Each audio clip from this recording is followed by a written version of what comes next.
महाशिवरात्रीचा पर्व काळ आहे आणि हा महाशिवरात्रीचा उत्सव करत असताना आपण पहिल्यांदा रामकृष्ण हरीचा जप घेतला. आपला हा प्रश्न पडत असेल की श्री शंभू महादेव आहेत, महाशिवरात्र आहे आणि मग शंभू महादेवाच्या ठिकाणी हे रामकृष्ण हरीचा कसं काय जप घेतात. खरी गंमत अशी आहे, तुका म्हणे हरिहरा एका वेलांटीचा फेरा.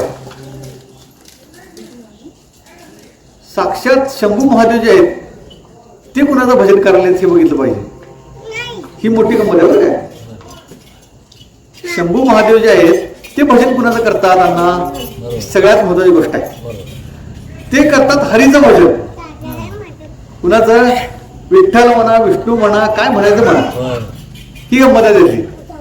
ते भजन कोणाचं करायचं, रामाचं करायचं. राम जपला कंठामध्ये, मग ते विष काय झालं, सुसळ झालं. आणि याचा सगळ्यात सुंदर पुरावा जर काय असेल, माऊलीने लिहिलं, हरी हरी हरी मंत्र हा शिवाचा, म्हणते जे वाचा तया मोक्ष. सरळ सांगून टाकलं. आपण सगळे यांचं म्हणतोय ओम नमः शिवाय, पण हे कुणाचं करायला, जप रामाचा करायचं. गोष्ट सांगितली ती की शतकोटी रामायण शंभू महादेवांनी रचलं. 100 कोटी रामायण बरं काय, शतकोटी रामायण पूर्वीच रचलं ते, नंतर रामायण घडलं. शतकोटी रामायण ज्यावेळी रचलं, त्या शतकोटी रामायणाची विभागणी ही देव, दानव आणि मानव यांच्यामध्ये केली. देव, दानव आणि मानव. मग 100 कोटी श्लोक होते आणि ते 100 कोटी श्लोक वाटायचे होते.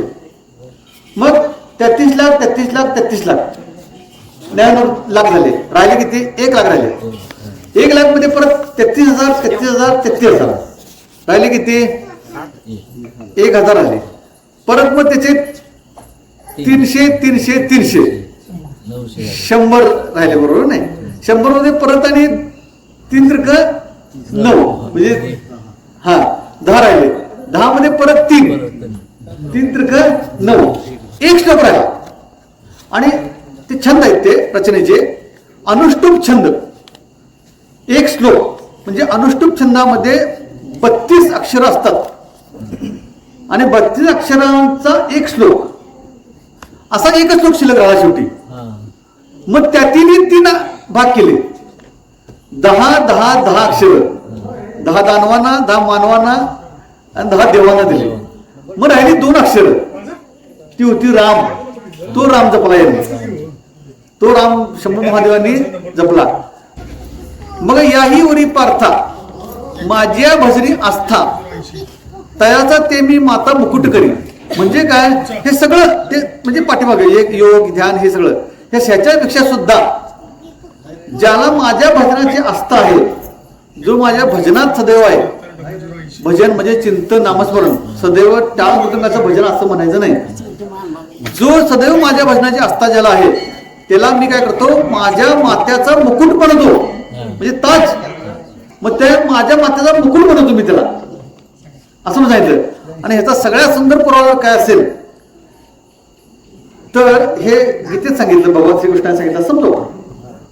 ह्याचा सुंदर पुरावा काय असेल तर श्री विठ्ठलाचं डोकं हे तुमच्या विचारक गोल नाही, ते असं आहे. कसं आहे, उभट आहे. तो शंभू वाहिला श्री, तो डोक्यावरून कोण व्हायला, पहिला वारकरी शंभू महादेव आहे, पहिला शेतकरी शंभू महादेव आहे. नर्तक जे आहे पहिला नटराज, हा ते यांनी आहे. परत गायनाची कला किंवा संगीत निर्माण केलं ते शंभू महादेवांनी केलं. पृथ्वी निर्माण झाल्याने ते सर्वात संगीत नव्हतंच, पण ते डमरू वाजवला आणि त्या संगीतामध्ये ते बसवले होते. म्हणजे अशा पद्धतीनं शंभू महादेवांना डोक्यावर घेतलं देवानं. पहिले वारकरी महादेवाला देवानं डोक्यावर घेतलं त्याप्रमाणे. कारण ज्ञानेश्वरी किंवा गीतेचं वैशिष्ट्य असं आहे, ते संकेत तिथं आहे. देवाचे खूप उल्लेख नाही, संकेतात्मक बोलले, म्हणजे संकेत केलं नसतं, सिग्नल. आणि त्यावेळी तिथं बघा कशी ओळी कशी आहे, याहीवरी पार्था माझ्या भजनी असतात तयाचा ते मी माता मुकुट करी. यापेक्षाही जर मग शेवटी ज्ञानोत्तर भक्ती आहेच नसतो. शेवटी मग ज्ञान प्राप्त सिद्धीला गेल्यानंतर भक्ती करावी का, परंपरेने सांगितलं केली पाहिजे. आणि त्याला ज्ञानोत्तर भक्ती म्हणतात. आणि ती श्रेष्ठ आहे भक्ती.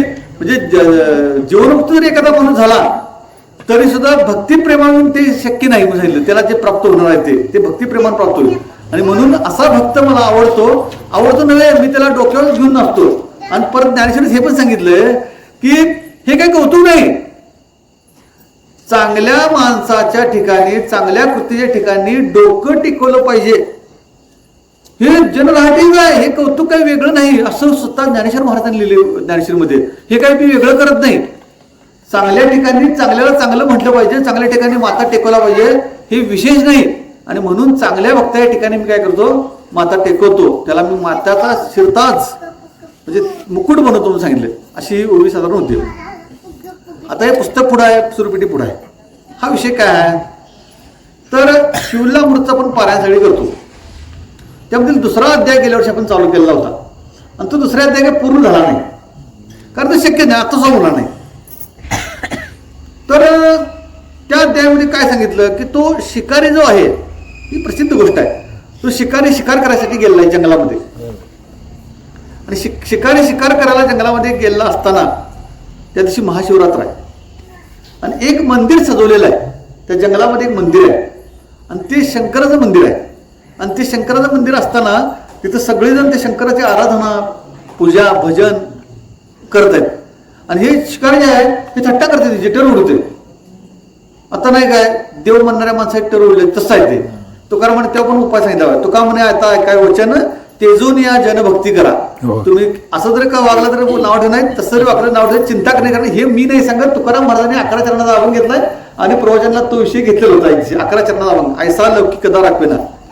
तसं तो शिकारी काय करायला, ते थट्टा करायला त्या महाशिवरात्रीची काय म्हणलंय भजन करायला. आणि ते थट्टा करतात, त्याची गंमत अशी आहे, थट्टा करत असं ते पण आणि शिव शिव म्हणत चाललं. मग ते कुठल्या हेतून का असे ना, अजय मेळा पापराशी नामे नेला वैकुंठाशी. तर हेतू काय शुद्ध भक्ती होता असंही काय नाही. मात्र ते म्हणून परंपरेने सांगितलं, कशा काय असताना कारणानं पहिल्यांदा नाव घ्यायला शिका.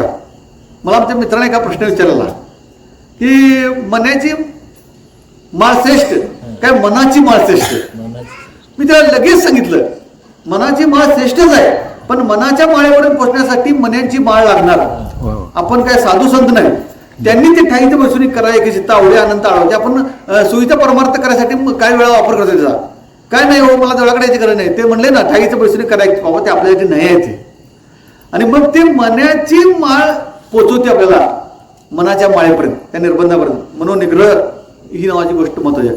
आणि तो शिकारी काय करतो, शिकारी तसा जंगलात जातो आणि रात्रीच्या वेळी तो जंगलात जातो. आणि ते मंदिर सजवलेलं आहे, तर तिथं भजन पूजन चालू आहे, सगळं भजन चालू आहे. आणि हे काय करतो, टेर उडवतो जातोय, तिथं जातोय. आणि त्यावेळी एका झाडावरती बसतोय. आणि झाडावर कशाने बसतोय, शिकारीची वाट पाहायला, पाणी प्यायला काहीतरी एखादा प्राणी येईल आणि मी त्याला मारेन अशी त्याची भूमिका असते. गेल्या वर्षी झालेला भाग आहे सगळा, मी मुद्दाम सांगावं कुठेपर्यंत आलं ते. आणि मग त्यावेळी काय झालं की तिथं आल्यानंतर तो सगळा ते शिव शिव शिव गमतीन म्हणत बसला सगळा असं नुसतं झाडावर. आणि त्या ठिकाणी एक हरिणी पाणी प्यायला आली. आणि हरिणी पाणी प्यायल्यानंतर यानं काय केला, बाण ओढला. ती हरणी सावध असते, हरणं प्रचंड सावध असतं माहिती असं टवकारतात कांदे. आणि त्यावेळी ती म्हटली की मला मारू नकोस, मला मारू नकोस. आणि मी काय करतो, मी गर्भिणी आहे आणि मी दिसात आहे आता. आणि मी काय करतो, माझा गर्भ माझ्या घरी म्हणजे त्या जे काय असेल ते राहायचं ठिकाणची झोपडी, आता हरणीचं काय शेवटी ते उघड्याच असतात, तिथं मी ठेवते आणि येतो. मी 100% येतो आणि मग मला तू अवश्य मार. आणि मग त्यावेळी त्याला प्रश्न असा पडतोय, हे बोलते कशी काय हरणी, तू नेमकी कोण आहेस, हरणीला प्रश्न विचारलाय. मग त्या हरणीने त्याला सांगितलं की मी पूर्वजन्मात मी रंभा होते म्हणले समुद्र मंथनाच्या काळामध्ये. आणि त्यावेळी की एका दैत्याच्या नादाला मी लागले म्हणले. आणि त्यावेळी मी दैत्याच्या नादाला असताना त्याच्यावर भरपूर मी सगळी पूजा बिजा सगळे विसरले. आणि एकदा त्या हिमालयात गेल्यानंतर तो दैत्य काय शिकारला वगैरे गेला होता. आणि मग मी महादेवाजवळ आलो. त्यावेळी महादेव क्रोधित झाले. तो भोळा असा क्रोधित पण आहे, लक्षात ठेवायचं. ते सांब सदाशिव आहे पण ते तिसरा डोळा पण आहे, लक्षात ठेवायचं. आणि मग त्यावेळी शंभू महादेवाने शाप दिला की तू चुकीच्या मार्गावर चालतेस, धर्माच्या मार्गावर चालत नाहीस आणि काय तुशील तू प्राणी होऊन राहशील, म्हणजे हरीण होऊन राहशील. आणि मग त्यावेळेस दया मागितली की नको असं, मला उशाप द्या. आणि मग त्यांना दया आली आणि सांगितलं उशाप काय दिला की 12 वर्ष झाल्यानंतर तू त्यातून मुक्त होशील आणि तू काय करशील, माझ्या पदाला इथंपर्यंत पोचशील तू परत, म्हणजे धमा अशी येतील म्हणून सांगितलं.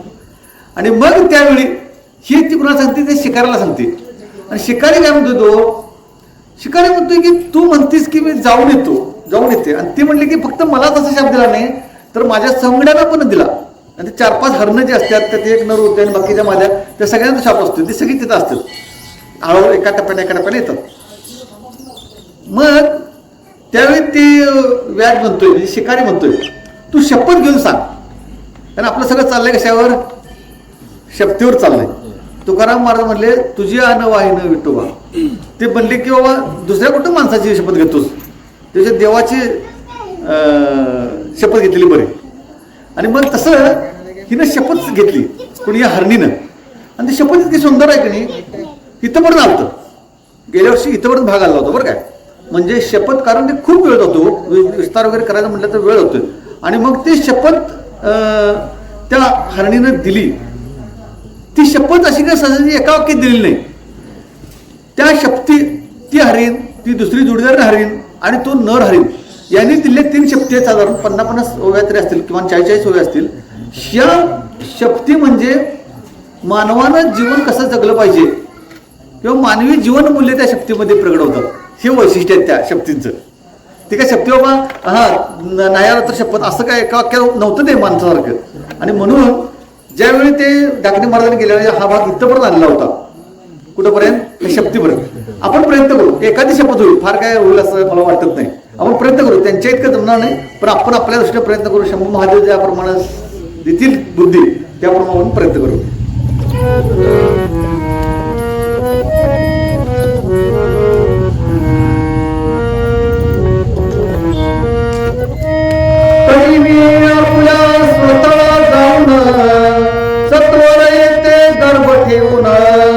मग तू सुखे घे प्राण, सत्य वचन हे माझे. तर मग सांगितलं काय की मी गर्व ठेवून येते आणि तू माझं जरूर प्राण घे. आणि ते प्राणी होते आणि माणसापेक्षा प्राणी सत्यवचनी बरं काय. आता हे ॲप्युलेट लिहून देऊन सुद्धा ते खोटं असते बरेच वेळा. आणि त्यात खाली वाक्य असते की हे खोटं असेल तर शिक्षेला मी पात्र आहे. हे प्रतिज्ञापत्र आपण प्रतिज्ञेवर खोटं बोलतोय तिकडे आणि कोर्टात भीतीवर हात ठेवून आपण खोटं बोलतोय. पण ही हरणी म्हणली नाही, मी काय मानू देवा, मी येणार, परत मी येणार.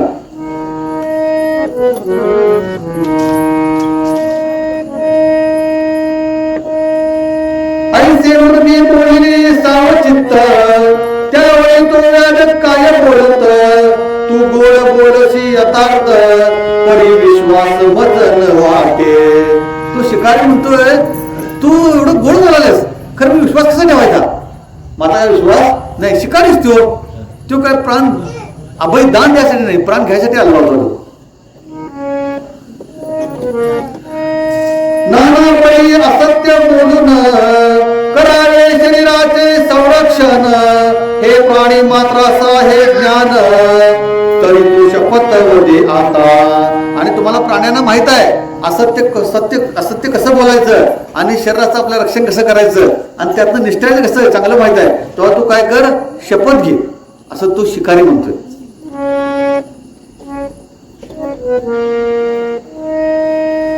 महत्पापे उच्चारून शपथमध्ये यथार्थ पूर्ण, यावेळी ते हरणी दिन वदन वातान ऐका ते. आणि मग असं म्हटल्यानंतर त्या हरणीचा नाईला झाला आणि ती दिनवाने चेहऱ्यानं तिनं शपथ घेतल्या. आता ती शपथ कशी आहे बघा, काय शपथ कशी आहे बघा होते. ब्राह्मण कुळी उपजून जो न करी वेदशास्त्र अध्ययन, सत्य शौच वजित संध्याहीन, माझे शिरी पातकते. ब्राह्मण कुळात जन्माला येऊन सुद्धा जे वेदांचं अध्ययन करत नाहीत, ते सत्य वागत नाहीत, संध्यामध्ये प्रार्थना करत नाहीत, त्यांचं जे पाप आहे ते पाप मला लागू दे, मी जर नाही आलो तर. बघा हे लक्षात ठेवायचं, हे ध्रुपद आहे, लक्षात ठेवायचं. मला ते पाप लागू दे, हे ते ध्रुपद आहे. त्याने सातत्याने सांगितले. म्हणून सांगितले लाईफ प्रिन्सिपल सर सांगितलं, मानवी जीवनाची मूल्ये. जसं रामचरितमानसमध्ये रामकथा ही मानवी जीवनाची मूल्ये सांगण्यासाठी ती वापरलं, रामचरितमानस त्यांनी लिहिलं. तसं हे आहे. एक भेद विक्रय करती पूर्ण, कृतज्ञ परपीडक नावडे भजन, एक दानाशी करती विघ्न, गुरु नंदा श्रवण करती. मग काही जण वेद विकतात, कृतज्ञ असतात, दुसऱ्याला पीडा करतात. पाप ते परपीडा, पुण्य ते परोपकार. तुकाराम महाराजांनी पापाच्या आणि पुण्याची व्याख्या 4 शब्दात सांगितल्या. पाप ते परपीडा, पुण्य ते परोपकार. दुसऱ्याला पीडा देणं म्हणजे पाप आहे आणि परोपकार करणं म्हणजे पुण्य आहे. एवढं नाही ते म्हणले की ताकाची जरी करता आली नाही तरी पाण्याची करा. कारण ताक नसते एखाद्या घरात पण पाणी नसते असं उदाहरण नाही. माणूस मग जिवंत राहणार नाही पाणी नसेल तर ते म्हटले की बाबा कृतज्ञ माणूस त्याला काय करतो, जो परपडत असतो त्याला, ज्याला भजन आवडत नाही आणि दान देतोय, त्या दानासह विघ्न आणतोय. कशाला देतोस? ह्या कारण ह्याच्या कुठे देतो काय नाही, ते करते काहीतरी करत असं द्यायचं नसते. असं जो विघ्न आणतोय, आता लक्षात ठेवायचं, ते वाक्य पूर्ण होत नाही. असं जे आणि त्यांचं जे पाप निर्माण होतंय ते पाप मला लागेल जर नाही आली परत तर. हे लक्षात ठेवायचं काय.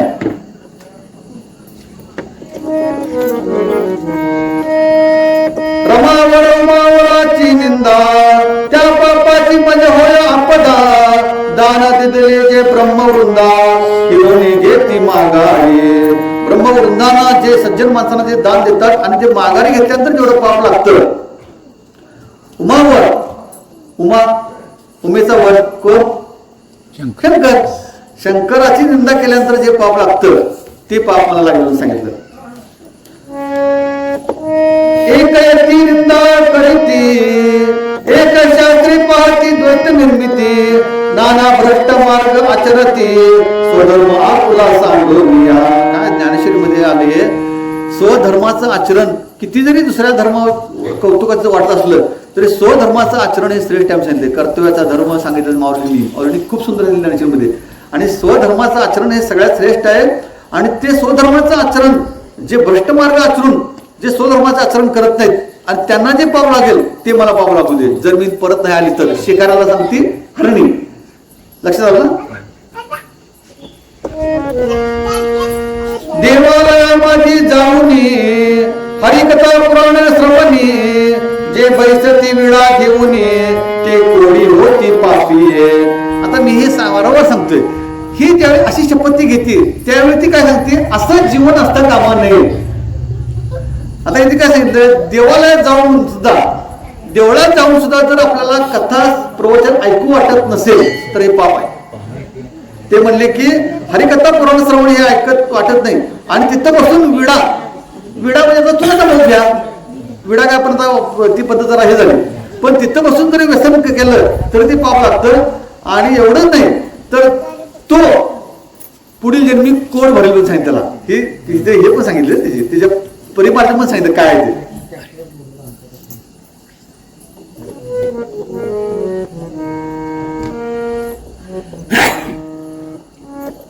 वर्णकर्मे निंदा करीत तो जगपुरुष भक्षक काग होत, शिष्याशी विद्या असोनी न सांगत तो पिंगळा होत निर्धाय.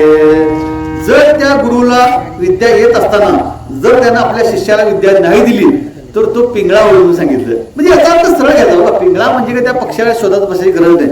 याचा अर्थ त्याचं कल्याण होणार नाही. आणि मग त्याने काय सांगितलं, जो निंदा करतो आणि तो कावळा जायचं राहणार नाही. म्हणजे निंदेचे श्रवण नको माझे का निकालच प्रयोजन सांगितलं, निंदा नको सांगितलं. अनुचित प्रतिग्रह ब्राह्मण घेती, त्यानिमित्ते गंडमाळा होती, परक्षेत्रीच्या गायी वळूनी आणि ते अल्पायुष्य होती आजन्मे. आता काय अनुचित चुकीच्या मार्गाने जर चालला सज्जन माणूस तर ब्राह्मण तर त्या गंडमाळा होतील काय. आणि परक्षेत्रीच्या इतरांच्या गायी जर आपण आणल्या चोरून तर तो अल्पायुष्य होते सांगितले. म्हणजे गोधन चोराला परवानगी नाही शास्त्रांचं सांगितलंय. कधीच त्या लक्षात ठेवायचं. जो प्रजा पीडन तो या जन्मी व्याध नाही साधू छळन निरोष पूर्ण होय त्याचा. बघा म्हणजे किती सुंदर सांगितलं बघा की जो राजा असतोय तो राजा प्रजेचं पालन करतोय, प्रजेला पीडा द्यायची नसते. मग तो औरंगजेब पालन केले की छत्रपती शिवाजी महाराज. आता शिवाजी महाराजांचं किती बोलायचं. आज महाशिवरात्र आहे आणि शंभू महाराजांचं प्रेरणास्थानच शंभू महादेव होते. राजेश्वराला शपथ घेतली 16व्या वर्षी, त्यावेळी ती कुठे घेतली, महादेवावर घेतली रायरेश्वर, बरोबर ना. स्वराज्याचं तोरण बांधण्यापूर्वी शपथ घेतली आणि हर हर महादेव हे घोषवाक्य होतं, लक्षात ठेवायचं. ते इतकं प्रेरणा शिवाजी महाराजांना शंभू महादेवांच्याकडनं मिळाली होती. आणि मग ते म्हणले की बाबा असा जर राजा असेल जो प्रजेचं पालन करण्याऐवजी प्रजेला पिडणार असेल तर ते काय होते, व्याघ्र किंवा सर्प होऊन सांगितले, वाघ किंवा साप होऊन सांगितले. आणि एवढंच नाही, विनाकारण जर साधूचा छळ केला, आता हे सगळ्यात महत्वाचं आहे बरं काय, तर तो निर्वंश होईल, त्याचा वंश थोडं वाढणार नाही. त्यामुळे साधू संतांची निंदा किंवा त्याचा छळ करता कामा नये. कारण एक तर साधू कुणाला नुकसान करत नाही, संत हे जगाच्या कल्याणात आलेले असतात आणि तरी सुद्धा त्याचा जर छळ करायला कोण लागलं तर ते म्हटले की निर्वंश होईल, दुसरं काय होणार नाही. करीत व्रतारासी अवेरित धनधान्य असोने वंचित त्या वागुळा होती या जन्मी. म्हणजे काय व्रत म्हणजे पतीची सेवा ही पण त्यांनी सांगितलेली आहे. आणि दुसरी गोष्ट आहे, जसं त्यांनी निष्ठा ठेवली पाहिजे तसं याने पण निष्ठा ठेवली पाहिजे. हा पण भाग आहे त्यात. आज जागतिक महिला दिन आहे, त्यामुळे एक अंगी सांगणार नाही, लक्षात घ्या. आणि जागतिक महिला दिन म्हणून कधीच दोन्ही अंगाने ते आहे.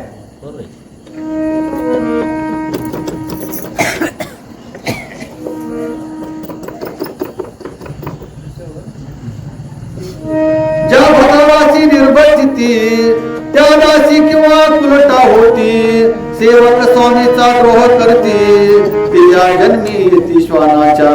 आणि जर कोण निर्वचना करत असेल पतीची तर काय होईल, ती कुलटा दासी, ती नाही काय मंत्र वगैरे अशा प्रकारे होईल ती. आणि श्वान म्हणजे काय, श्वानाच्या जन्मी जाईल सांगितलं. कुत्र्याच्या तिकडे पण लावायचं सगळं, पुरुषांना पण सरळ राहिलं पाहिजे.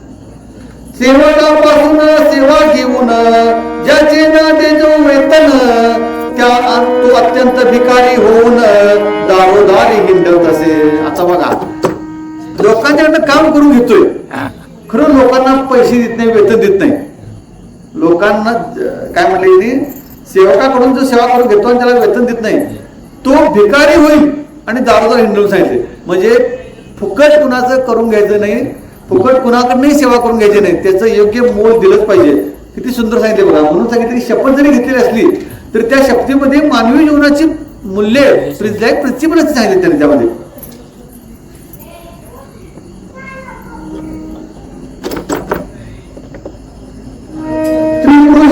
बोलता जो जाऊन ऐके तत्वता त्याची स्त्री दुरावे हिंडता अन्न न मिळे तया ते. म्हणजे काय, एकांत गुज जो असतो स्त्री पुरुषाचा तो ऐकून असं त्यांनी म्हटलेलं आहे. आणि जर ऐकलं तर तो काय होईल, त्याची स्त्री दुरावी म्हणजे त्याला विरवी येईल सांगितलं. जे जारण मारण करीती ते भूत प्रेत पिशाच होती यती उपवासे पीडिती त्या ते दुष्काळ जन्मवळी. जारण मारण जे करतात हे काय म्हणतात, ते बांधून देणं, बांधणं देणं, या भानगडी ऐशी किसे झाली बंधू कर्म करुणी म्हणती साधू अंगा लावल्या राख डोळे झाकून करती पाप दावी वैराग्याच्या कळा भोगी विषयांचा सोळा. तुका म्हणे सांगू की ती जळवता याची सांगते. तुका म्हणे पेटून पडत तिकडे तोंड देत नकोच. ते तुकाराम महाराजांना मान्य नव्हतं, ते बोंदुगिरी मान्य नव्हती. 40 ते 50 अभंग तुकारामांचे असे प्रहार करणार आहेत गातीमध्ये, अजिबात मान्य नव्हतं. म्हणजे काहीला वाटतं की बाबा ही वारकरी परंपरा असणारी माणसं म्हणजे काय बोलसट किंवा अंधश्रद्धा, अजिबात नाही. त्यांना ते मान्यच नाही. ते म्हणले अवघा तो शकून हृदयी देवाचे चिंतन. एकच शकून आहे म्हणले, हे आपण काय मान्य बाकीचं आहे. हृदयामध्ये देवाचं चरण धरणं, चिंतन करणं हेच शकून. दुसरा शकून काय नाव सांगितलं. त्या वारीमध्ये मी गेलो होतो आणि बरड पलटणच्या पुढं त्या बरडला मी गेलो होतो. आणि बरडला मी बघितलं, दुपारच्या वेळी होती आणि तिथे थोडा बसलो होतो, अशी टेकडी होती, तर तिथून स्मशान दिसत होतं, स्मशान. आणि ती वारीला चालणारी लोक स्मशानात झोपली होती. आता मला सांगा, त्याच लोकांना गावाकडे आल्या जर म्हणले दुपारच्या वेळी जरा चला विश्रांती घ्यायला स्मशानमध्ये कोण जाईल? अजिबात लक्षात. अवघात तो शकून हृदय देवाचे चिंतन, पण देवाच्या वाटेवर असल्यामुळं त्याने त्याचा काही विचारच केला नाही. आणि काय शेवटी यांचं वास्तव्य तिकडं पण आहे. भस्म ओटी रुंड माळा, हाती त्रिशूळ नेत्री ज्वाळा, गजचर्म व्याघ्रांबर, कंठी शोभी वासुकी हार. महादेवांचं वर्णन आहे काय की भस्म ओटी रुंड माळा, भस्म ते त्रिकालामध्ये सत्य येते, ते भस्म त्यांना आवडते. भस्म ते आपल्याला आवडणार नाही, म्हणून आपण इकडं हे घेतलं, लक्षात ठेवायचं. चिताभस्म ते त्याला खूप आवडायचं, म्हणून त्यांचं वास्तव्य तिकडं आहे. आणि एक सांगू, ब्रह्मा विष्णू आणि महेश असं म्हणतात की ब्रह्मदेवा निर्मिती करावी, विष्णूने पालन पोषण करावं, आणि लय जो आहे समारोह तो कुणाकडे आहे? शंकराकडे आहे. आता गंमत अशी आहे, हा लय कुणालाही आवडत नाही. भजनातील लय आवडती, मात्र हा लय कुणालाही समारोह आवडत नाही. तर एक गोष्ट सांगू, हे त्रिकालामध्ये सत्य आहे, ते बदलू शकत नाही. साधी गोष्टीमध्ये विचार करा, आपल्याला आपल्या पिढ्या जर 10 आठवत असतील, तिथं सगळी माणसं असती तर घरात जागा राहिली असती. म्हणजे हे समजून घ्यायचं ना याचा अर्थ, म्हणजे खूप उत्तर घेऊ नका. म्हणजे कसा आहे बघा ते विचार. म्हणजे म्हणून ते परमेश्वराकडे दिलेलं काम ते हलकं कसं म्हणायचं? शंभू महादेवाकडे ते काम असेल तर ते हलकं नाही. आणि म्हणून ते भूते वेताळ नाचती हर्षयुक्त उमापती, हर्षयुक्त उमापती म्हणजे महादेव. ते काय होतात, त्या भूते पेताळ नसताना ते खुश असतात आणि ते चिताभस्म लावतात. ते काय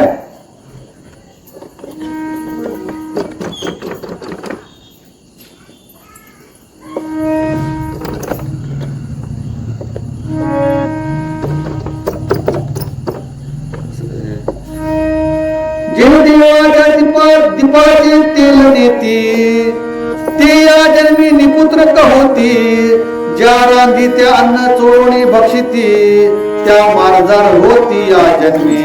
बघा, देवाचं तेल चोरायचं नाही ते म्हणतात बरं काय. जे देवाच्या दीपाचे तेल नेती ते या जन्मी निपुत्रक होती. जे देवाच्या वातीचं तेल हे चोरायचं नाही म्हणून सांगितले. किती सुंदर सांगितलं, किती बारीक सारी गोष्ट सांगितल्या परमार्थातल्या संसारातल्या, किती बारीक सारी गोष्ट. आणि ते म्हणले निपुत्रिक होईल. एवढंच नाही, अन्न रांधत करत असताना जर ते त्याची चोरी केली, त्यातलं बाजूला काढून ठेवलं, तर ते मारजार म्हणजे मांजर या जेवणात सांगितलं.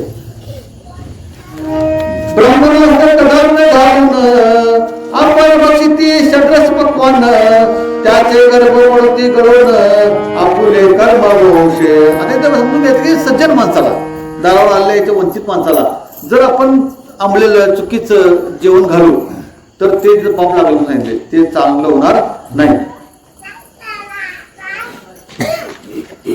मुलगी लागून जरी मी नये परतून, तरीही महत्पापे संपूर्ण माझ्या माता बैसोत. आता मग त्या हरणी काय म्हणते, ही एवढी पाप सगळी असं केल्यानंतर पाप लागते, तर ती सगळी पाप मला लागू देत जर मी नाही आलो तर. ही शपथ घेतली ती हरणी, ती भारी झाली शपथ, किती सुंदर झाली.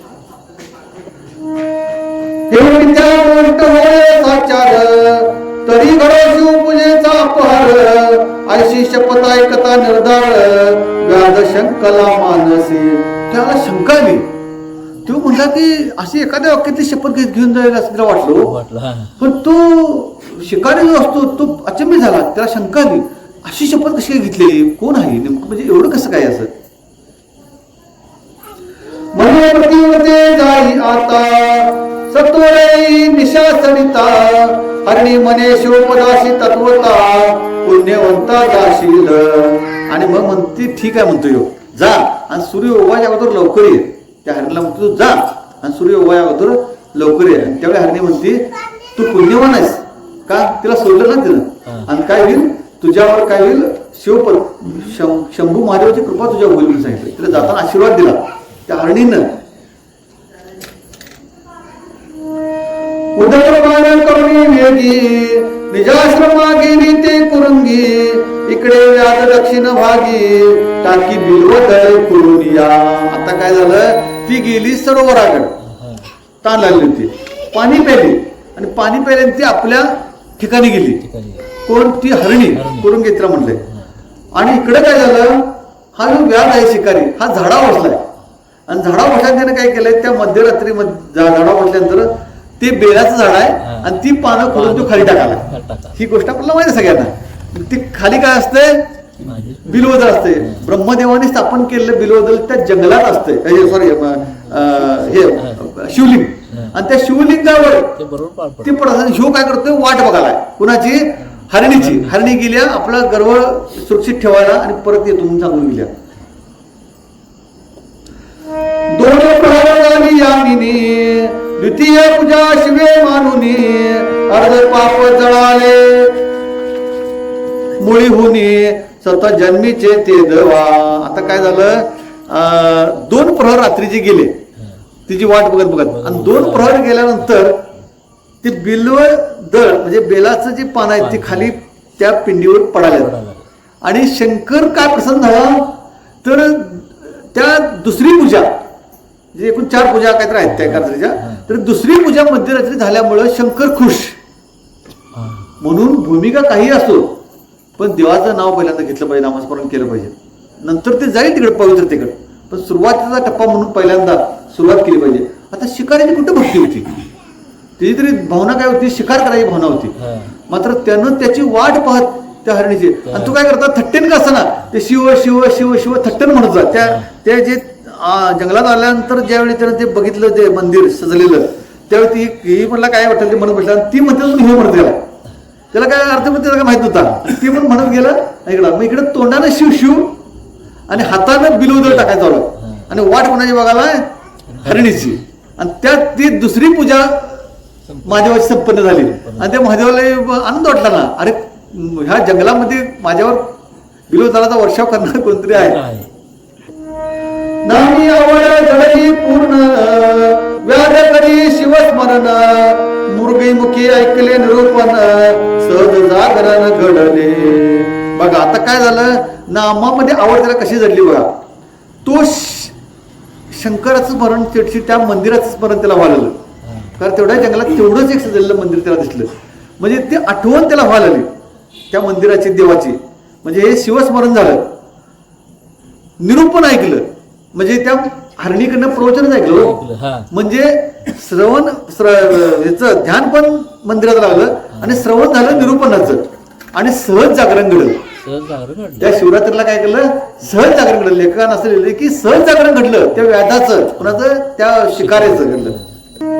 तो दुसरी हरणी अकस्मात पातळी तेथे तुषाकांत व्याघ्रेंबर ओढिता त्वरित करुणा भागली हरणी ते. आणि तोपर्यंत दुसरी हरणी आली. ते सांगितलं नसतं का त्यानं, ती एकच हरणी असते तिच्यासोबत 3-4 हरणी असतात. आणि मग त्यावेळी तिथं ती आली आणि ती आल्यानंतर परत या शिकाऱ्यानं बाण वाढला. परत काय केलं, शिकाऱ्यानं बाण वाढला. आता परत आणि ती काय करते, परत म्हणती काय की मी जाऊन येते. परत हा म्हणतो की शपथ घे, शपथ घे.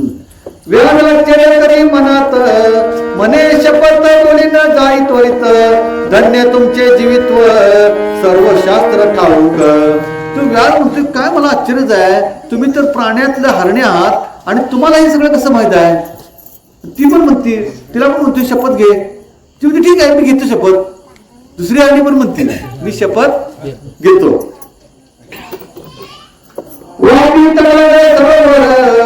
जो पतित मोडी देवागार गुरुनिंदकी मद्यपानी दुराचार तो पापी समग्र मस्तकी माझ्या.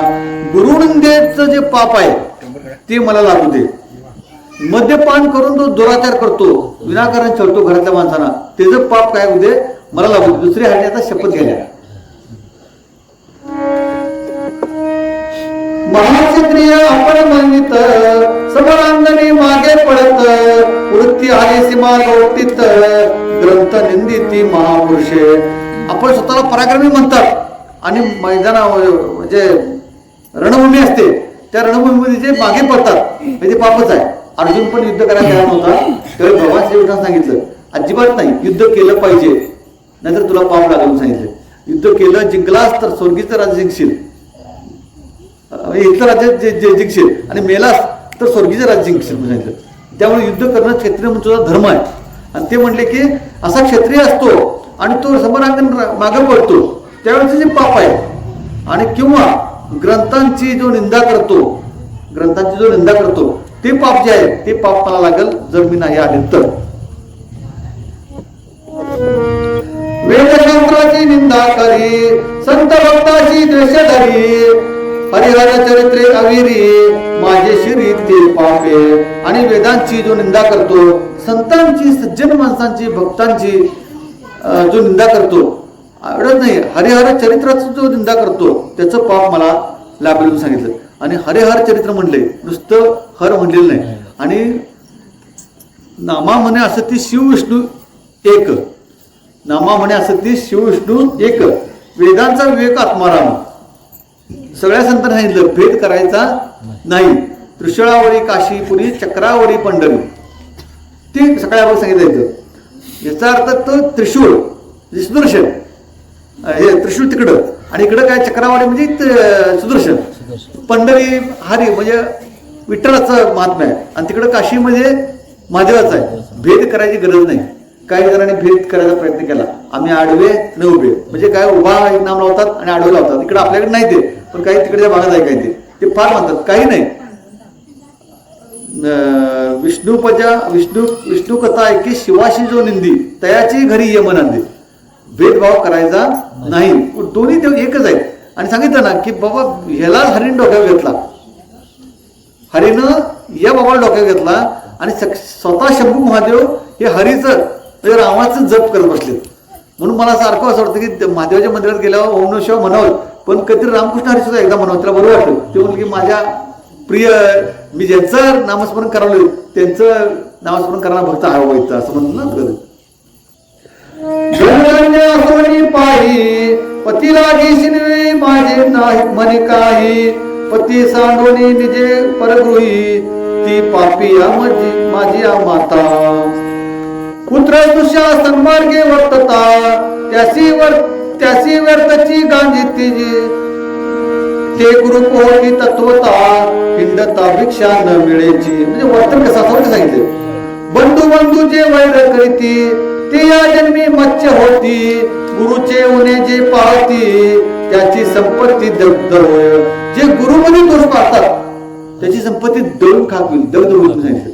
ते दोष बघायची गरज नाही. गुरु एकदा केला की तो त्याची आता रामकृष्ण परमहंस सांगितलं की गुरु करतानाच चेक करा ती परीक्षा घ्या काय अडचण नाही. रामकृष्ण परमहंस म्हणले त्याची काही काळजी करायचं काम नाही पण अगोदरच तुम्ही करता व्यवस्थित चेक करून घ्या. मात्र एकदा केल्यानंतर परत त्याच्यावर शंका घ्यायची नाही. मार्गताची वस्त्रे हरिती ते अतिशूद्र प्रेत वस्त्रे पांघरती आम्ही तपस्वी म्हणून या अनाचार करती ते गुले होती मोकाट. जे प्रवासी आहेत मार्गस्थ जाणारे माणसं आहेत त्यांची वस्त्र जे घेतात पूर्वीच्या काळात ते अतिशूद्र प्रेत वस्त्रे पांघरतील. प्रेताची वस्त्र कोण घेत नाही बरं काय तर त्यांना ती घ्यायची पाळी सांगितले. दुसऱ्याची जर वस्त्र हरण केली तर. आणि जे स्वतः तपस्वी म्हणून अनाचार करतात म्हणजे आता नाही काय ते बुवाबाजी काय करतात आपल्याला सगळं अंतिम प्रत्यक्षात मात्र लुटायचं काम करतात छळतात लोकांना. ते म्हणले की तपस्वी म्हणून जे अनाचार करतात ते मोकाट होतील नंतर मोकाट जनावर उतरून सांगितले. दासी स्वामीची सेवा न करी ती जन्मीची होय मगरी जो कन्या विक्रय करी हिंसक योनी निपजे तो. हा जुना काळ आहे त्यावेळेला उदर्श. ब्राह्मण करी रस विक्रय घेता देती मद्यपी होय जो ब्रह्मवृंद अपमानित आहे तो होय ब्रह्म राक्षस. म्हणजे काय सज्जन माणसानं रसविक्रय मद्य विक्री नाही म्हणून सांगितलंय. घेता देता मद्यपी होय तर ते काय होईल तोच मद्यपी म्हणून सांगितलंय. आणि जो ब्रह्मवृंद अपमान म्हणजे सज्जन माणसाला जो अपमान करतो तो ब्रह्मराक्षस म्हणून सांगितले. एके उपकार केला जो नष्ट नाटवी त्याला कृतज्ञ झाला पूर्वजे कर्मे झाली जे. आता काय सांगितलं जो उपकार केला तो आठवत नसेल केलेला उपकार आठवला पाहिजे बरं काय. कृतज्ञता चालणार नाही कृतज्ञता पाहिजे. संतांनी पण सांगितलं कृतज्ञता ही पाहिजे. म्हणजे केलेली मदत केलेला उपकार कुठली छोटी मोठी गोष्ट असू दे.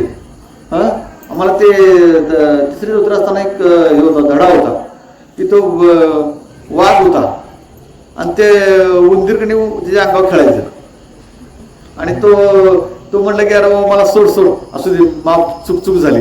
ते म्हटलं काय म्हणलं चूक झाली, तर म्हटलं केव्हा तर तुझ्या उपयोगाला येईल मी, असू दे सोड. असं म्हटलं उंदीर तुला कसला उपयोग, माझ्या कसला उपयोगाला येतो तू, बरं असं जाऊ सोडतोय. झालं की एकदा ते शिकारी तो जाळ टाकतोय आणि ते जाळ कोण कातरतोय, उंदीर कातरतोय. त्यामुळं कृतज्ञता हे जीवनात मूल्य इतकं श्रेष्ठ आहे की ते म्हणले ना, सद्बुद्धी ठेकुटी म्हणू नये. सद्बुद्धी कुठली जी असते ती चांगली असते. चांगल्या बुद्धीला कधी लहान बुद्धी म्हणायची नाही. जशी दीपकलिका धाकुटी परी बहुतेज ते प्रकटी. दिवा जो असतोय तो अंधार पडल्यानंतर उजेड देतो आपल्याला, लाईट गेली असते वेळी, आणि म्हणजे सांगितलं की तो उजेड देत त्याचं महत्व कळते. त्याप्रमाणे चांगली बुद्धी ज्याची आहे ती चांगली बुद्धी छोटी म्हणायची नाही, ती ग्रेटच आहे. म्हणून आयुष्यामध्ये असं म्हणतात की एखादा चांगला विचार घेऊन सुद्धा एखादा माणूस साधा जगत असतो. कदाचित तो व्यक्त होणार नाही, माणसांच्या पुढे येणार नाही, बोलणार नाही, भाषण करणार नाही, मात्र शांतपणे तो आपली सेवा करत असतो. कदाचित तोच मोक्षाला सर्व लवकर जाईल, अगोदर जाईल. असा उपकार केला ते विसरायचा नाही आणि तो कृतज्ञ जंत होईल म्हणून सांगितलं. व्यवहारी दात पैसून खोटी साक्ष देई गरजून, पूर्वजनर की पावती पतन, असत्य साक्ष देताची. बघा आता हे पण सांगितलं बरं काय, साक्ष खोटी देऊ नये हे त्याला सांगितले. म्हणजे ते म्हटले की 10 माणसात बसल्यानंतर खोटी साक्ष द्यायची नाही. आपल्याला जे माहित आहे ते सांगायचं. तुकाराम महाराज म्हणाले, सत्य असत्याशी मन केले ग्वाही, मानिले नाही बहुमता. बहुमता हा शब्द आहे. इकडं ते सोसायटी डीला चेअरमन करताना ते 6 असतील त्यांचा चेअरमन होतोय. तुकाराम महाराज म्हटले ते मेजॉरिटी इज द विजडम, हे तुमचा सिद्धांत झाला, तो मला काय माहित नाही, मला सत्य तेवढं माहित आहे. सत्य असत्याशी मन केले ग्वाही, मानिले नाही बहुमता. मी बहुमत काय आहे बघणार नाही, कारण मॉब इज नो हेड बऱ्याच वेळा असतं. सगळ्याच वेळी मॉब बरोबरच असेल असं नाही, तो प्रवाह पतीत पण असतो ना. आणि त्यामुळे ते म्हणले की मी काय ते मानणार नाही, मी सत्य काय ते म्हणणार. हे म्हणले की जर माणसात बसून आपण खोटी साक्ष दिली तर काय करतील, पूर्वज पण नरकात जातील. आणि एवढंच नाही तर तू पण काय करशील तसा होशील म्हणून सांगितले. त्यामुळं व्यवहारिक जीवनासाठी लागू आहे. मी म्हणतो हे पुराण आहे, प्राचीन आहे, सगळं जाऊ द्या. ते हरणी पण सोडू, तो शिकारी पण सोडू, ते सगळं सोडू विषय. पण मानवी जीवनामध्ये ह्या गोष्टी महत्वाच्या नाहीत काय, साक्ष. आता म्हणून तर ते भगवद्गीता ह्याच्यात न्यायालयात देतात. पण आपण एवढे हुशार की ते हायगीच नाही, ते सुद्धा त्याच्यावर हात ठेवून कदाचित ते हात ठेवूनच खोटं बोलतोय शपथ असेल काय कोणाला माहिती, अशी शंका आहे. दोघी स्त्रिया करून एकीचे मन राखून, तो चिड होय जाण सारमय शरीर. म्हणजे 2 स्त्रिया असतानाच्या विषयावर समान वागू द्या असं म्हणते. पूर्वजन्मी कोंडी उदक, त्याचा परपुत्र निरोध देक, करिता साधू निंदा आवश्यक, सत्वर दंत भग्न होती. पूर्वजन्मामध्ये जर पाणी अडवलं असेल आणि म्हणून पाणी अडवू नये, शेताचं पाणी असू दे किंवा गटारीत जाणारं पाणी अडवू नये, पाप आहे ते संतांमध्ये आले बरं का ते म्हणते. आणि ते म्हणले की जर ते अडवलं असेल तर आपला पण शेवट्या क्षणी मलमूत्र अडेल. ते मी नाही म्हणत, इथं लिहिलंय. आणि त्यामुळं वाटा अडवणे वगैरे हे करायला काम सोपं आहे, तरी चांगली गोष्ट आहे. आपल्या गावात ते एवढा विषय नाही आहे. पण काही गावात असं आहे, उस्तूर आली म्हटलं तरी तिकडे पाणी सोडतात. नाही बाबा, ती सांगितले संत अंब्यानं चालणार नाही, मलमूत्र कोंडल, तुझी वाट जर अडवली असेल तर. मग म्हणून मी म्हणते हा विषय घ्यायचं कारण काय, कदाचित काही वेळा प्रत्येकात लोक म्हणतील की हे असं असेल काय, हरणी बोलली काय, मग भाषा कुठली, इंग्लिश किंवा मराठी हिंदी असं म्हणू शकतात ना. पण त्यामधली जीवनसूत्र सगळ्यात महत्वाची आहेत. आता मला सांगा, पाण्याची अडवणूक करू नये आणि कशाची अडवणूक जीवनात माणसात करू नये, हे कुठल्याही मानवी जीवनाला लागूच आहे ना, कुठल्याही व्यक्तीला लागू आहे, याचा प्रश्न काय. त्याचप्रमाणे साधू निंदा जो करेल, आता पुढचं शिक्षण जे आहे ना ते लक्षात ठेवायचं, ते सांगितलंय काय की साधू निंदा करेल तर दंत पंक्ती पडतील, म्हणजे काय दात पडून जातील, म्हणजे तो बोत्रा होईल म्हणून सांगितले. साधू निंदा म्हणजे काय, साधू निंदा करू नये म्हणजे त्याला बोलायला येणार नाही. हो, बोथाळ म्हणजे काय, दात असतील तर बोलाय येणार नाही त्याला. मग तो राम म्हणे यम म्हणेल दात नसतील तर. देवालय करी भोजन तरी जन्मी होयची न, पृथ्वीपतीची निंदा करिता जाण, उदरी मंदाग्नी होय पै. मंदिरात जेवण करायचं नसतंय, लय आलटूपालट प्रसाद घ्यायचा असतोय, फक्त प्रसाद रूपाने चालतंय. पण ते म्हणले की बाबा हे तिथं घराकडनं आणून तिथं निवांत आपलं वनभोजनासारखं जेवता परवानगी नाही. तो मंदिरात प्रसाद घ्यायचा. ग्रहण समयी करी भोजन त्यासी पित्र डोळे दारून, परबाळी परदेशी नेऊन तरी सर्वांगी कृष्ट बरे. म्हणजे ग्रहणात जीव नये. आता काही आपल्याकडून पाहतात. आणि दुसरी गोष्ट सांगितलं की आता मुलाबाळांची क्रिया तिकडं काही राज्याचे प्रश्न आहे, आपल्याकडे नाही विषय, तर ते त्याला कुष्ठ भरून सांगितलं. अपराधा स्त्री गांधित आहे त्याचे जन्मी एक अंग जाये, ब्राह्मणाचे अन्न हरती पापिये त्याचा रोशन वाळे. अपराधाविना जर स्त्रीला कोण गांजत असेल, म्हणजे छळत असेल, जर दोष नसताना स्त्रीला जर कोण गांजत असेल तर ते योग्य नाही सांगितले.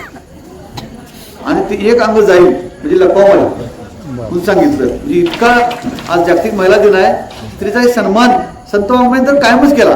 ही तर पुराण आहे सोडा. संत वाङ्मय तरी स्त्री जन्म म्हणून न व्हावे उदास, साधू संत असे केले जगी. जनाबाई म्हणल्या काही नाही.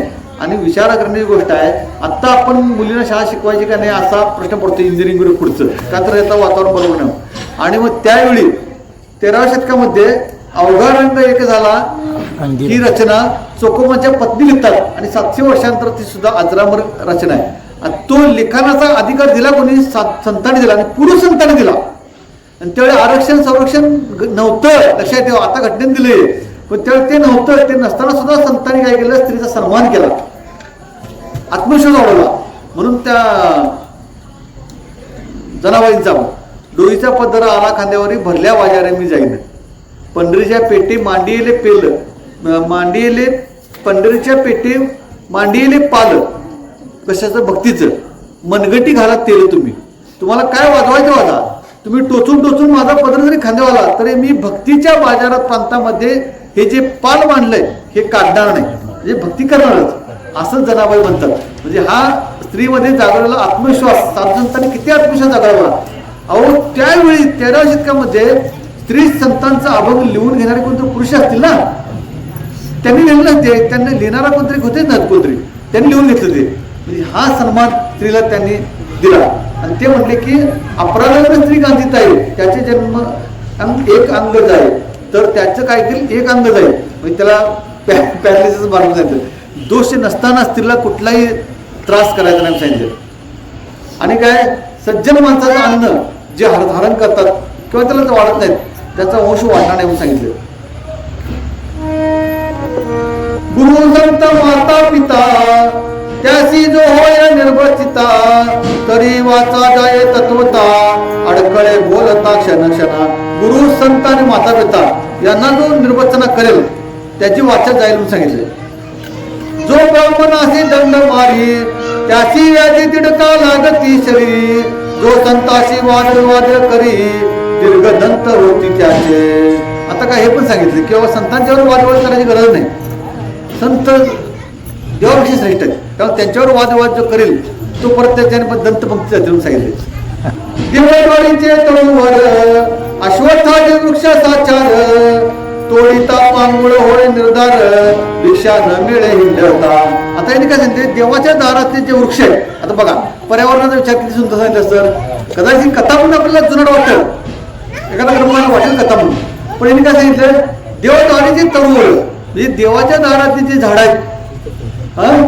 आणि परत त्यांनी स्पेसिफिक उल्लेख केलाय अश्वत्थादी वृक्ष. अश्वत्थ म्हणजे पिंपळ वृक्ष.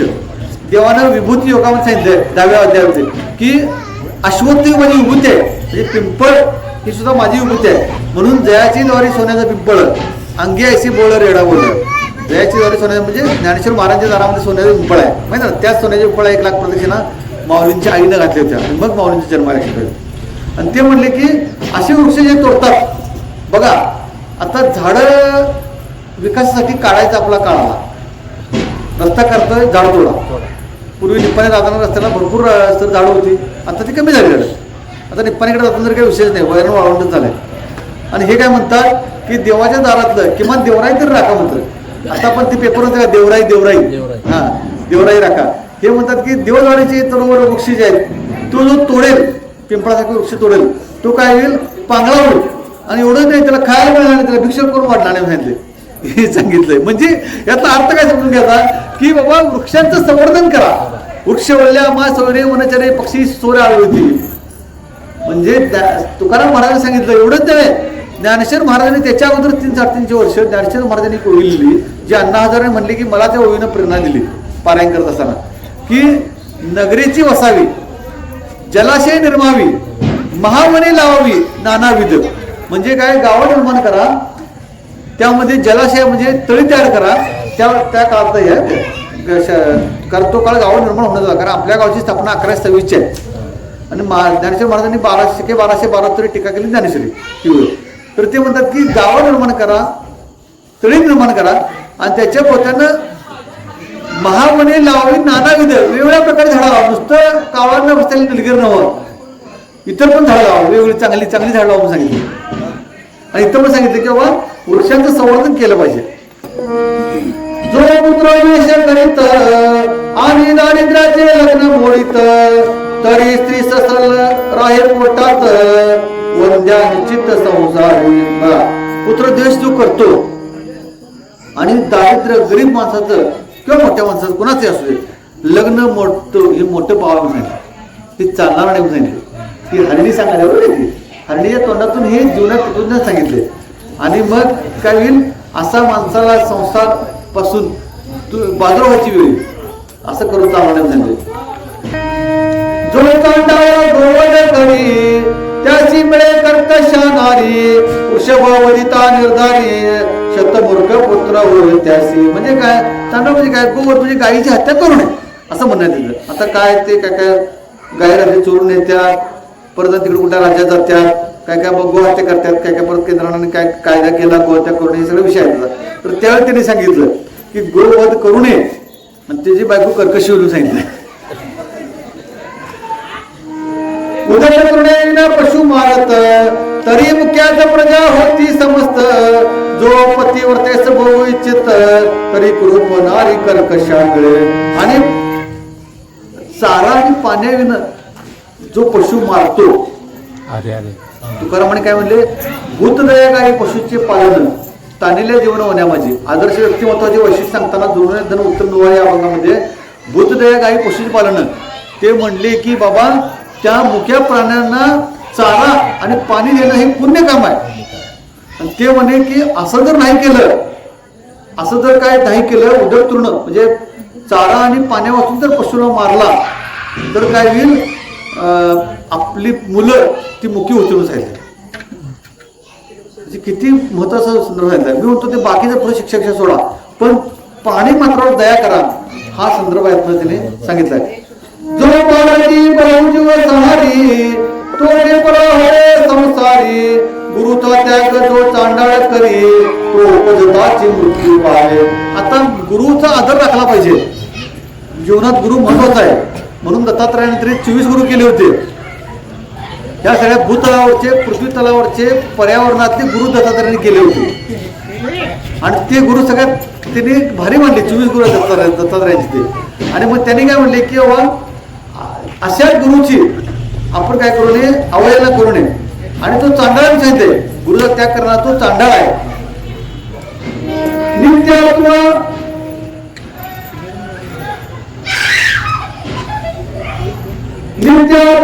रविवारी मुते रवी समोर, त्याचे बाळपणे दंत भग्न केश शुभ्र, जे मृत बाळाची रुदती निर्धार.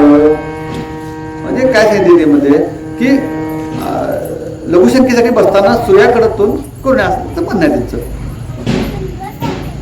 हरिणी मध्ये लागून मी सत्वरे ते पतलोक देऊन, न येती तरीही पापे संपूर्ण, माझ्या माता बैसो नये. आणि त्या हरिणी मध्ये अशी सगळी पाप जे ती मला काय होते लागू दे, जर मी नाही आले तर. ती दुसरी हरिणी म्हणते, पहिली गेली. व्याध मनाद शंकोन म्हणे धन्य धन्य तुमचे ज्ञान, सत्वरे ग्रहास जाऊन सत्य संपूर्ण सांभाळी. तो शिकारी म्हणतो धन्य बाबा, कुठलं ज्ञान तुम्हाला एवढं आलंय सगळं, आणि हे श्रेष्ठ ज्ञान आहे सांगितलं, आणि जा तू पण जा आणि काय कर लवकर ये. जलप्राण करुणी वेगी आश्रमा गेली ते तुरंगी, तो मृगराज त्याची प्रसंगी जल पानार्थ पातळा. आणि मग तो ती सुद्धा पाणी पिऊन काय करते आपल्या तिकडं जाते ठिकाणी त्याला. व्याधी मोडीला बाण मृग डोळे दिन वदन, म्हणे माझ्या स्त्रिया पतिव्रता सगुण त्याशी पुसून येतो मी. आता त्या 2 हानी गेल्यानंतर नर हरिण तिथं आलाय, आणि नर हरिण आलाय, तो आल्यानंतर परत बाण वाढलाय कुणी शिकाऱ्यानं, आणि तो शिकाऱ्यानं बाण वाढल्यानंतर तो नर हरिण असं म्हणतोय की अरे बाबा माझ्या स्त्रिया घरी गेले, त्यांना मी भेटून येतो आणि मग मला मारायचं मारतो. शब्द ऐके त्वरित कीर्तन करती प्रेमळ भक्त, तो कथारंग मोडिता निर्वंश होत, ते पाप सत्य मम माता लेखन. ब्रह्मकर्म वेदोक्त शूद्र निजंगे आचरत, तो अधम नरकी पडत परधर्म आचरता. मग सांगितलं ना स्वधर्म आचरण केलं पाहिजे, परधर्माचं आचरण केल्यानंतर पाप लागतं. आणि ब्रह्मकर्म वेदोक्त जे वेदांनी सांगितलेला मार्ग आहे त्या मार्गाचं आचरण केलं पाहिजे. ते केलं नाही तर पाप लागतं, ते पाप मला लागेल. नर हरिण सुद्धा शपथ घ्यायला त्या शिकाऱ्यापुढं. तीर्थयात्रेशी विघ्न करी वाटपाडी वस्त्र देवे हरी, तरी सर्वांगी वर्ण अघोरी नरके पडी कल्पपर्यंत. तीर्थयात्रेला जाणाऱ्या माणसाला जो विघ्न आणतोय, जो वाटेसरूची लूट करतो, तो अघोरी नरकात जातो सांगितले. म्हणजे चांगलं तुका म्हणे व्हावे सत्यकर्मा सहाय्य, घातले भय नरकात आहे. तुकाराम महाराज सांगितलं आपल्याला जर चांगलं करता आलं नाही तर वाईट करू नये, हे आपले खूप प्रसिद्ध वाक्य आहे. तुकाराम महाराज म्हणले तुका म्हणे व्हावे सत्यकर्मा सहाय्य, चांगल्या कामाला सहाय्य व्हायचं. सप्ताह चालला ना आपल्याला जमत नाही ना 5 रुपये द्या चला. तुका म्हणे सत्यकर्म साहेब, चांगलं कर्म चाललंय तिथं आपण साहेब झालं पाहिजे, तो उभा राहिला पाहिजे. आणि जर चांगलं कर्म करणाऱ्याला मदत करायला लांबच, जर त्याला भीती घालावलं किंवा ते विघ्न घालावलं तर तो नरकाच आहे, असं तुकाराम महाराज सांगितले. ते तिथं पण सांगितले. हरिगिरी शिवलिन उपोषण विधियुक्त न करी द्वादशी पूर्ण, तरी हस्तपाद क्षीण होती त्याचे निर्धार. म्हणजे काय हरिदिन शिवदिनी उपोषण म्हणजे जे उपवास आहेत ते व्यवस्थित केले पाहिजे सांगितले, विधियुक्त केले पाहिजेत. आणि द्वादशी सुद्धा ओढत आहे बरं का सर, द्वादशी पण. म्हणून पंढरपूरला वारायला आता निष्ठावंत वारकरी महिने वारकरी बघायचं, तिथं ते दशमीला तिथली आंघोळ असती. दशमी एकादशी द्वादशी ती पंढरपुरात करतात आणि मग ते पंढरपूर सोडतात. एक शिव हरी प्रतिमा फोडिती, एक भगवत भक्ता विघ्न करती, एक शिव महिमा उच्चेदिती, नरका होती कीटकते. आणि मग शिवहरी प्रतिमा फोडती म्हणजे काय, आता प्रतिमा म्हणजे फोटो, पण त्यापेक्षा जो देवाला जो नाव ठेवतो, जो निंदा नास्ती करतो, भगवत भक्त असतात, भगवत भक्त वैष्णव देवाची भक्ती करणारे, तर त्यांच्यामध्ये कृतीमध्ये जे विघ्न आणतात किंवा शिवाचा महिमा, शंभू महादेवाचा महिमा वर्णन करणाऱ्याला जे म्हणतात उच्चेद करतात किंवा शंभू महादेवाला सुद्धा नाव ठेवतात, तर ते नरकाला जाऊन सांगितले. बहुत जेवती त्यासी जो असे दुर्मती, त्याचे मुखी आरोप चक रोग होती निश्चिती, न सोडिती जन्म होई. एक गो विक्रय करीती, एक कन्या विक्रय अर्जिती, तो नरमार्गाला मस्त होती, बाळे बक्षिती आपुलिया मशाल. जो कन्या भगिनी अभिलाषी, काम दृष्टी न्याहाळी पतिव्रतेशी, प्रमेह रोग होळे त्यासी, तो की खडा भात दाटत. वाईट सांगितले. प्रसाद भंग लिंग भंग करी, देवाची उपकरणे अलंकार चोरी, देव प्रतिष्ठा अवेरी, पंडुरोग होईल त्यासी. बघा देवाची उपकरण म्हणजे वस्त्र अलंकार सह चोरायचं नाही सांगितलंय, पंडुरोग होईल सांगितलेला. एक मित्रद्रोह विश्वासघात करते, मातृपितृ हत्या गुरुची संकटी पाडती, ब्रह्मवद्य गोवद्य न वाहिती, अंग सामर्थ्य असोनिया.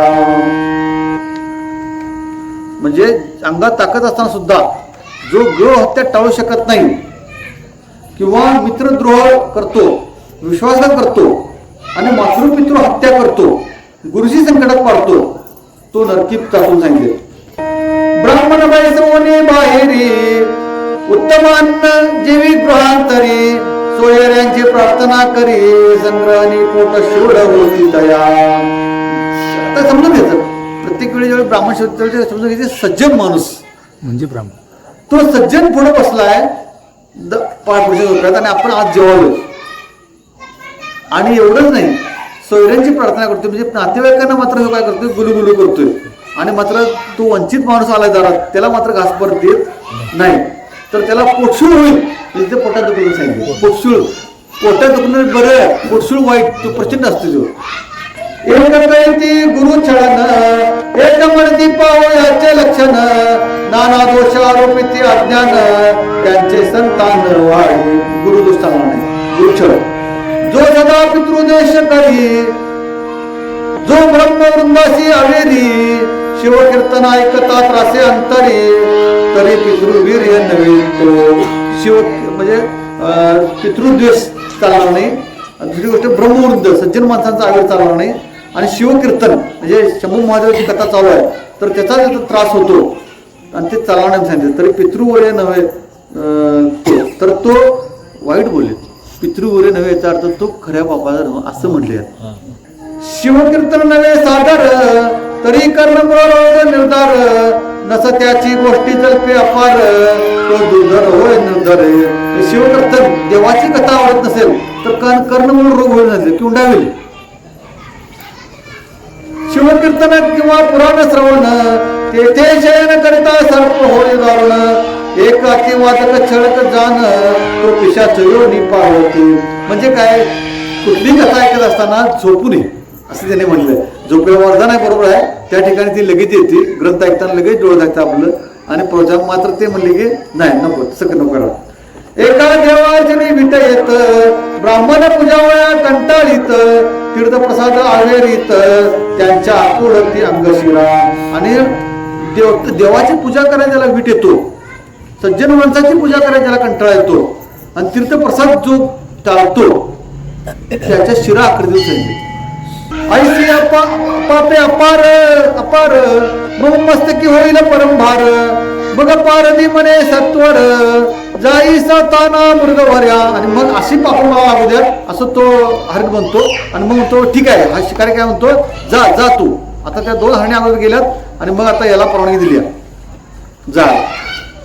व्याजे शिवनाम गरजे क्षणी कंठ सगळीत अश्रू नयनी मागुती बिलवदळे खोडून शिवावरी टाकी तसे. इकडे मात्र तो काय करायला शिकारी शिवनामाचा गर्जना आणि परतीनं वाढवली आणि त्याचं कंठ सगळी झाला. का की प्राणी असून जीवनात तत्वज्ञान बोलायला काय कसं काय एवढं कसं काय सांगायला ते. आणि त्याचं परत बिलवदळ म्हणजे ते बेलाचं पान खाली टाकायचं आहे आणि खाली ती पिंडी आहे, महादेवाचं शिवलिंग आहे ते. चौग्रहाच्या पूजाचारी संपूर्ण झाल्या शिवजागरी सप्तजन्मीची पापे निर्धारी मुळी होणी भस्म झाली. बघा 7 जन्माचं पाप देण्याचं काम तिथं झालं. कारण का 4ही प्रहराच्या पूजा त्या शिकाऱ्याच्या त्या हरणींची वाट बघत बघत तो बिलवदळ टाकत टाकत त्या 4 प्रहराच्या 4 पूजा पूर्ण झाल्यामुळं काय झालं, त्याचं पाप समूळ नष्ट झालं. नामे तारले अपार महापापी दुराचारी. तो गुरु दिशामुख प्रक्षाळित सुपर्णाग्रज उदय पावत अरक्त वर्ण शोभा दिसत त्यांची कुंकुम प्राचीचे. मग कुंकुम प्राचीचे म्हणजे काय, प्राची पूर्व दिशेला तो लाल गोळा कुंकुमासारखा उगवालाय म्हणजे सूर्य उगवला. एवढी रात्र गेली त्या सगळ्या संवादात. आणि आपला पण 2 अध्यायाला 2 वर्ष गेले शेट. 1 अध्यायाला गेल्या वर्षी निम्मा झाला, अंतिम टेबल झाला. तो स्त्री मृग आली अकस्मात व्याजे देखील कृतांत वन मने मारू नको मत यथार्थ बाळाशी स्तन देऊन येतो मी. तोपर्यंत तिसरी हरणी आली आणि ती म्हणली आता मला मारू नकोस, मी काय करतो बाळाला दूध पाजून येतो. आता याचा विस्तार करते बघा फास्ट. व्याध अत्यंत हर्षभरित मने ही काय बोले शास्त्रात तो ऐकावया म्हणत शपथ करून जायत. आता त्या व्याधाला खात्री म्हटली असती, मात्र त्याला तत्वज्ञान ऐकायचं असते म्हणून ते म्हणतोय शपथ घे. यावरी मृगे म्हणे व्याध ऐक जो तृणदाहक ग्रामदाहक गो ब्राह्मण चे कोंडी उदक क्षयरोग त्याशी न जोडे. आणि जो सज्जन माणसाचं काय करतोय, पाणी कोणतोय, पाणी अडवणूक करतोय, हा त्याला जे पाप लागतं. तृणदाहक म्हणजे काय, तृणदाहक याचा अर्थ वळ्या पेटवणारा, सरळ प्रमाण भाषेतला अर्थ आहे तृणद्राहक. तृणद्राहक म्हणजे तृण म्हणजे गवत, दाहक म्हणजे त्याला पेटवणार. हा ग्रामदाहक म्हणजे काय, गाव जळणार. हा ते दोष पापाला लागतील सांगितले. देव ब्राह्मण देखून हालती न करती कदा मान निंदिती बोलती कठोर वचन यम कर चरण छेदी दयाते. आणि मग सज्जन माणसं घेतल्यानंतर सुद्धा मान ताटत असते, हे अहंकार आहे. हा तर निंदा करतात. आणि मग काय करेल, यम कर चरण छिद त्यांचे. यम काय करेल, त्यांचे पाय छिद्रून सांगितले. परवस्तू चोरावया देख अखंड लावेला असे रोख साधू सन्माने मानी दुःख त्याच नेत्र रोग तिलका न सोडती. आणि ज्याला साधू सन्मानाचा त्रास होतोय, संतांना दिलेल्या सन्मानाचा त्रास होतोय, त्याला नेत्ररोग होईल सांगितले. पुस्तक चोर ते मुखे होती रत्न चोरांचे नेत्र जाती अत्यंत गर्वी ते महिष होती पारदिनी चित्त शेन पक्षी. आता महिष म्हणजे काय, तुरे राहू. आणि तिने काय सांगितलं की बाबा पुस्तक चोर आहे, तो मुका होईल. आता काय पुस्तक, त्याचा वाचनच संपलं सगळा विषय. त्यामुळे आता पुस्तक चोराचा विषय काय राहिला नाही. तरी पण तिने सांगितलं की बाबा चोरी पुस्तक रत्न चोरतील तिथं डोळे जातील सांगितले. भक्ताची जो निंदा करीत त्यांचे मुखी दुर्गंधी घालीत जो माता पित्याशी ताडीत लोळा होय लागी. आणि जो भक्तांची निंदा करतो त्याचं मुख दुर्गंधीनं भरून सांगितलं. आणि जो माता पित्याची शिक्षा करतो त्याला पण तसं ओळखून सांगितलं. जो अत्यंत कृपान धननैवेचे अनुप्रमाण ते महाभुजंग होऊन दुसरीत पैसे ते महाभुजंग म्हणजे साप जे कंजूस आहेत प्रचंड. आणि धन नव्याचे चांगल्या कार्यासाठी जे अजिबात धन खर्च करत नाहीत ते मोठा साप उतरून सांगितले. भिक्षेशी येतेश्वर आला ते जो तेने रिता दौडीला शिव त्यावरी जाण कोपला संतत संपत्ती दगडवळ. आणि जो याच्या काळामध्ये त्याला जो रिकाम पाठवतोय त्याच्यावर शिव कोपतून सांगितले. शंभू महादेव जेव्हा क्रोधान होतात, ब्राह्मण वैसला पात्रावरी उठवून घातला बाहेरी त्या होणी दुराचारी दुसरा कोणी नसेची. आपण एखाद्या सज्जन माणसाला जेवणावरून उठवलं त्याच्यावर पाप नाही सांगितलं म्हणतात ना. म्हणजे एखादा लोक गोष्ट सांगतात सुद्धा काय करतात, ते जेवण पूर्ण होईल लोक. आपल्याला परंपरा बघा, ऐसे धर्म ऐकून पारधी सद्गतीत बोले वचन सोस्थळाचा जलपान करून बाळाची स्तन येऊन देऊनी. आणि मग ठीक आहे, तू म्हणतो आता काय सांगू नकोस, मला विश्वास आहे, तू जा आणि बाळाला दूध पाजून परत ये असं तो म्हणतोय. ऐसे ऐकून मुलगी लवलाया गेली जलप्राशन करून या बाळे स्तनी लावून या तृप्त केली ती येणे. आणि मग ती घरी गेली आणि तिने आपल्या बाळाला त्या हरीनं पाजलं, तृप्त केलं. वडील झाली प्रसूत दुसरी पतीची कामना पुरवित मृगराज म्हणे आता त्वरित जाऊ झाला व्याधापाशी. हे सगळं कुटुंब होतं. आणि ते गर्भ तिने ठेवला, तिनं काय केलं, दूध पाजलं आपल्या बाळाला. यानं आपलं हा जो आता मृगराज हा पण आपल्या सगळ्या परिवाराला भेटला. आणि तो म्हणतोय आता चला शिकाराला शब्द दिला आपण, आता म्हणजे कशासाठी जायचंय, प्राण अर्पण करण्यासाठी जायचंय. तो म्हणतोय चला. मृगे पाडसा सहित सर्व ही व्याधापाशी आली लवलाही मृग म्हणे ते समयी आधी मज वधी पार दिया. आणि मग ते सगळे आल्यात. शिकारला काय म्हणतोय, तो मृग नर काय म्हणतोय, मला पहिला मार. यामध्ये पहिला मला मार म्हणतोय. मृगी म्हणे हा नवे विधी आम्ही जाऊ पतीच्या आधी पाडसे म्हणते त्रिशुद्धी आम्हासी वधी पार दिया.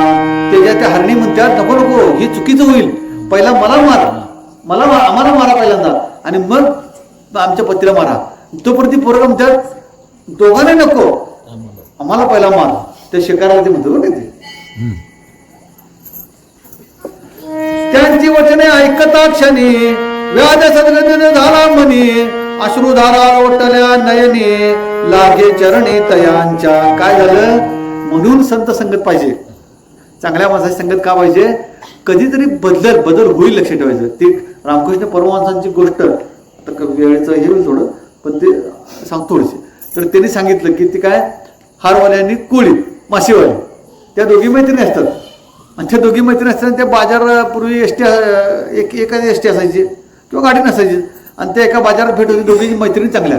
आणि झाली की ती मासे विकणारी असते की नाही, तिला झालं गाव लांब असते आणि तिचं गाव तेच असते फुलं विकणाऱ्याची, आणि त्या दोघी मैत्रिणी ते म्हणतात की चल आज काय कर, आज तू माझ्याकडं मग काम कर. मग ती कोळी म्हणते ठीक आहे.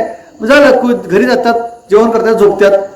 फुलवाल्याला लगेच झोप लागते, त्या कोळीला झोपच लागली ना, कारण माझं फुलंही ऋतू हा दैवयोग आहे. ती जगाला काटो असतं तर ते म्हणते कवी काय म्हणतात की मला फुलच रुतते. तिला त्या फुलाच्या बसात त्रास व्हावा, तिला झोपच येईना. आणि मग काय अशी तळमळी आणि 2 मिनिटं गेली आणि ती मासे व्यक्तीने बोटी घेतली आणि तोंडावर ठेवली, 2 मिनिटात झोप लागली. रामकृष्ण परमहंसांची गोष्ट आहे, सांगितली बरं काय, रामकृष्ण परमहंसांची गोष्ट सांगितली पुस्तकात आहे. तर त्यामध्ये तिला झोप लागली आणि मग त्या ती जागी होती, आणि त्यामध्ये ती म्हणती, फुलं विकणारी स्त्री म्हणती की ठीक आहे असू दे, पण तुला कधी ना कधी फुलांच्या वासाची सवय होईल. संत संग देई सदा न लगे मुक्ती झाली संपदा. ते म्हणले की अहो शिकारी तो शिकार करायला शपथ घालून त्या हरणी घरी गेल्या, परत आल्या, आणि ज्यावेळी तो म्हणतो की मला पहिला मारा, ती म्हणती मला पहिला मारा, पोरं म्हणतात आम्हाला पहिला मारा, आणि त्यावेळी त्याचा कंठ सद्गती झाला. कंठी प्रेम दाटे नैनी निर्लोटे हृदय प्रगटे रामरूप.